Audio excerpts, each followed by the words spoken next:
que tu caches dans ton cœur comme sémence? Tu passes le temps. Combien sont arrivés là dans ces pays-ci? Tout le temps tu es à Torréfait. Tu es à l'Arc de Triomphe. Tu es dans des bateaux. Je ne suis pas contre. Je ne suis pas jaloux de toi. Tu peux aussi y aller. Mais moi, je peux aussi y aller. Mais la distraction a déjà pris la place dans le cœur. Après, pasteur, Dieu n'agit pas. J'ai tout le temps des blocages. Ça vient d'où?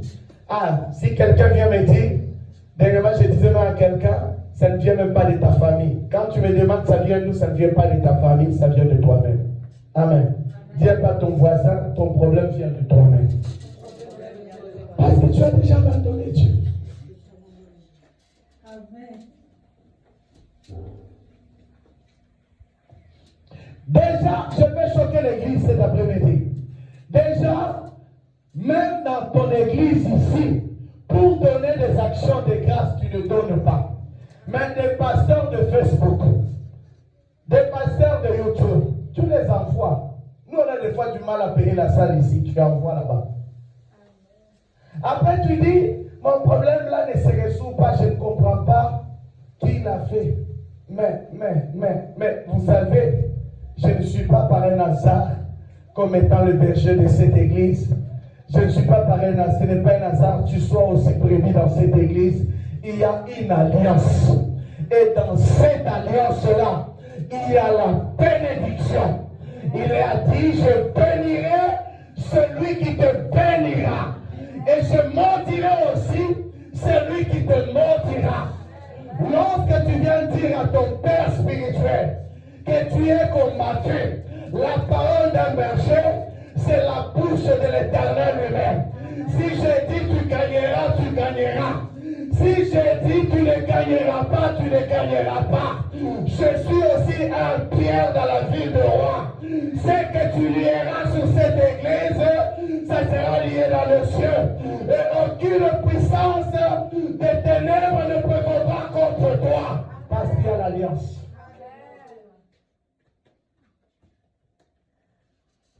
Vous ne bénissez pas cette église.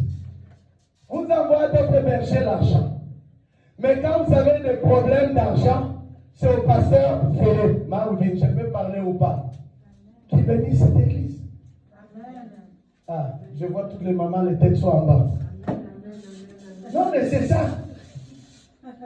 Changeons de cœur. Dis à ton voisin, aujourd'hui je vais ouvrir mon cœur dans cette église ici. Ne jouons pas les jeux de l'ennemi. Vous avez la facilité de percer dans cette église. Vous avez la facilité de vos ministères. Vous avez un homme qui marche dans l'intégrité devant vous. Mais vous partez bénir de voleurs des impudiques. Après, quand ça complique dans vos vies. Mais or, la Bible dit dans Proverbe 15:8, la prière d'un pécheur est une abomination devant Dieu. La prière du juste lui est agréable. Comment un faux prophète peut bénir ta vie? Il avait fermé le ciel sur Balaam. Il avait fermé le ciel sur Samson. Il est le même hier, aujourd'hui, éternellement. Mais ceux qui font sa volonté, il demeure éternellement sous sa grâce. Ah, c'est ça. Non, mais c'est ça. La renommée ne veut rien dire, mais l'intégrité. La Bible dit Dieu veut ce que Dieu veut de vous, c'est votre sainteté. La sainteté dans ceux qui dirigent l'église, sainteté dans ceux qui suivent les bergers, sainteté dans tout le peuple et dans toutes les nations. Vous ne voulez pas dire amen? C'est ça la vérité cet après-midi.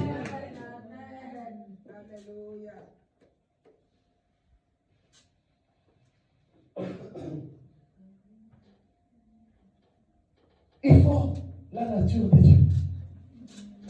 Il partit prêcher. Ancien, j'allais dire, parti prêcher quoi? Hein? La repentance. C'est le même disciple qui vient encore déclarer, Si quelqu'un vous apporte un autre évangile, non pas celui que nous on vous avait apporté, qu'il soit comment? Dites-moi non. Non, dites-le en français courant. Qu'il soit maudit. Quand on vous prêche, vous aurez des maisons. Pourquoi vous ne le maudissez pas?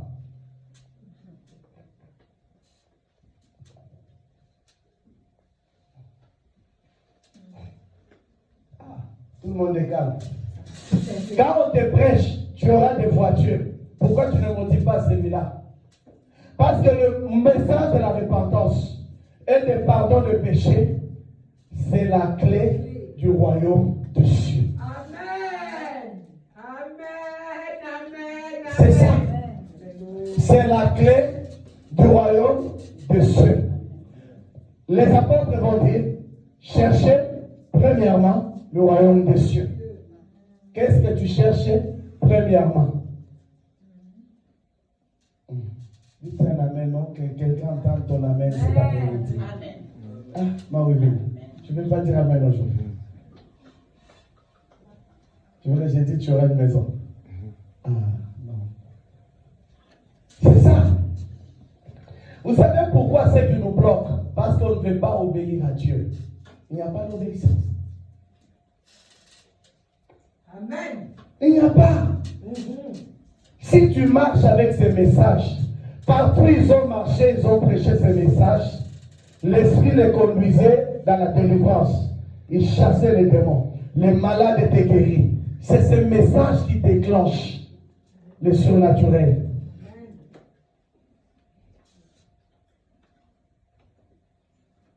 Aujourd'hui, regarde.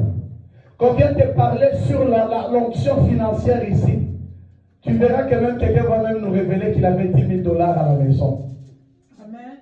Non, on n'a pas besoin de ça. Garde ton argent. C'est à toi que Dieu te l'a donné. Amen. Mais je t'exhorte, apprends à soutenir l'œuvre de Dieu, que l'évangile de la vérité aille partout dans le monde entier. C'est ça. Je ne te parle pas de cet argent. Vous ne me verrez pas en tant que berger vous parler de l'argent. Et vous n'allez jamais m'entendre par rapport à ça. J'ai pris que Dieu me garde, que Dieu te garde aussi.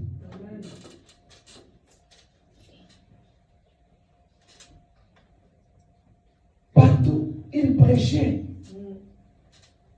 Ils n'ont pas cherché à réussir sur la terre. Ils n'ont pas cherché à connaître, à qu'ils soient connus, qu'ils aient une grande renommée. Mais ils ont parlé de la renommée d'un seul homme. C'est le nom de Jésus.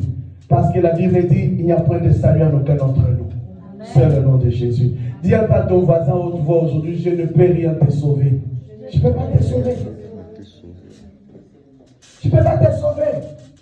Vous n'êtes pas venu m'écouter cet après-midi. Mais comme je suis un canal de Dieu, que je vous parle que rien que la vérité.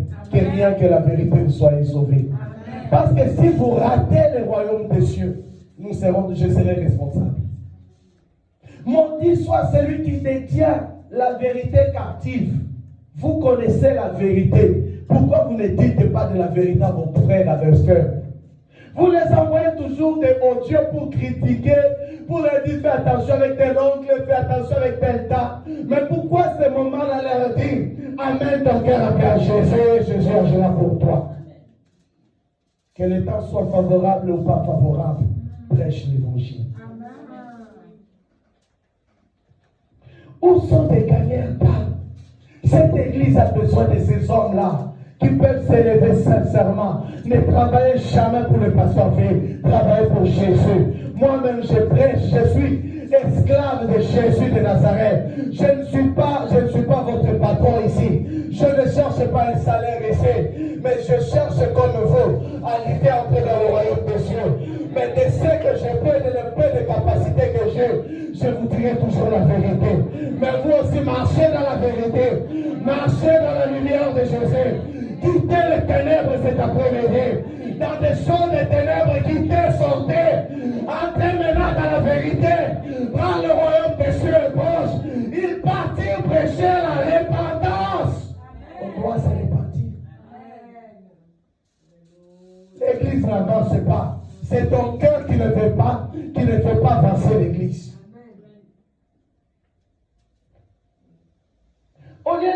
condamner, toi tu vas condamner les autres. Oh, les gens ne viennent pas. Mais toi-même qui viens là le premier, sois aussi modèle, les autres te suivront aussi. Vous ne voulez pas dire amen, je vais continuer. Non, mais c'est ça. Ton cœur, Dieu cherche un homme. Dieu cherche un homme dont le cœur est disposé. Est-ce que Dieu t'a dit chercher des personnes? Dieu cherche un homme. Lorsqu'il a eu Paul allait dans toutes les nations. Il a connu des blessures. Il a connu des rejets. Il a connu des naufrages. Mais Paul n'a jamais abandonné Jésus. Mais pourquoi ton blocage est en train de te faire reculer? Parce qu'il y a encore une mauvaise semence en toi. Amen. Non, mais c'est ça. Ouvre ton cœur. C'est le temps de la grâce. Que tout le monde évangélise. On peut se défier que le dimanche prochain, tout le monde invite 5 personnes dans cette église. Est-ce qu'on peut y aller ou pas? Amen. Non, ne dites pas d'abord Amen. Répondez-moi. Tu vas amener 5 personnes le dimanche prochain. Amen.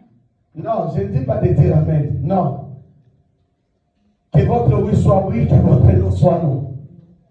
Parce que le problème, il faut gagner. Le but de Dieu, ce n'est pas que cet endroit soit rempli, mais que les âmes soient sauvées. C'est ça l'objectif de Dieu. Mais est-ce que tu travailles pour que le royaume, que les âmes soient sauvées? Le plus beau cadeau qu'on donnera à Dieu, c'est les âmes qu'on aura gagnées pour lui. La Bible est en train de déclarer qu'il y a de la joie lorsqu'une âme est sauvée dans le ciel.